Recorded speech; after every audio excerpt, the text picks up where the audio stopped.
All right, let's do sleepers, breakouts, and busts. We'll go Jamie, Heath, Dave. My favorite sleeper quarterback is blank. Geno Smith. Dave or Heath? Heath. Well, I mean, he's got a 10th round ADP, so I'm going to say Anthony Richardson. And Dave?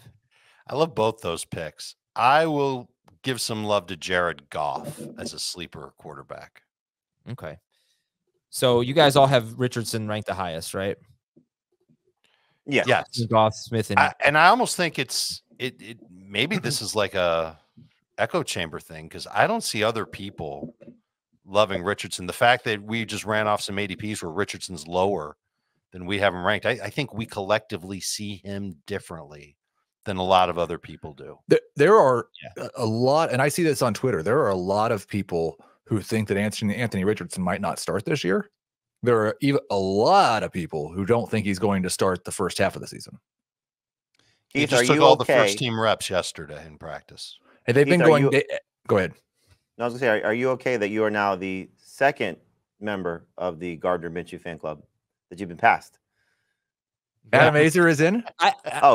He's the leader of the Gardner Minshew fan club. I do not think. Look, I don't know, but I do not think Richardson's going to start 17 games. I think he's going to struggle.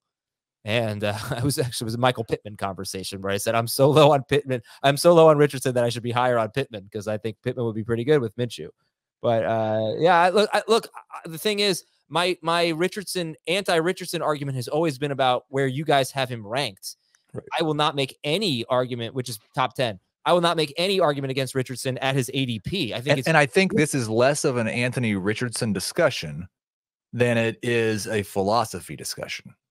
I don't know why you would take Goff or Geno or Cousins or Daniel Jones ahead of Anthony Richardson when one of those guys is probably going to be available in the last round of the draft. I would take the upside guy first, and then I will find a guy.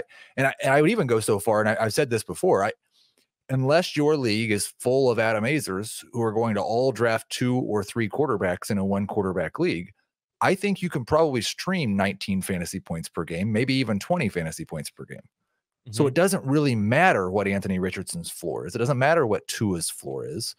You're drafting in early quarterbacks based on their ceiling, and you'll find that 20 to 21 fantasy point per game floor either on the waiver wire or in the last round of your draft. Yeah, I do not disagree with any of that. And I'm always the guy pushing it back against the Richardson thing, but what you said makes sense. I guess I just wouldn't make it.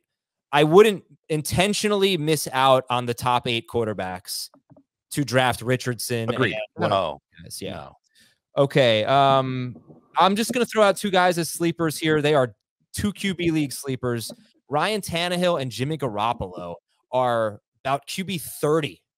And I think if they stay healthy, they're probably going to be reliable guys in 2 QB leagues. I'm not going to say anything else. They're not going to be like great. Maybe Tannehill could be. Tannehill had a really good stretch. Now he has Hopkins. So, but I just thought those guys were going a little bit too low. I think Tannehill is still not getting drafted appropriately because people are expecting him to get benched. And if you look at what they just did by signing DeAndre Hopkins, that speaks to we are competing.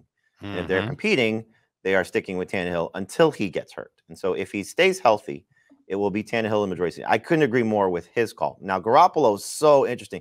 There was a report yesterday that he's not throwing the ball deep with any success, which, again, not big surprise. What?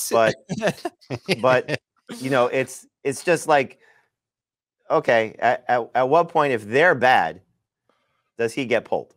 Because that could easily happen, especially if Jacobs plays this out in a negative way and Devontae's not happy. Like this could go bad. Like he's not somebody that I'd be very inclined to. But Tannehill, I'm totally on board with.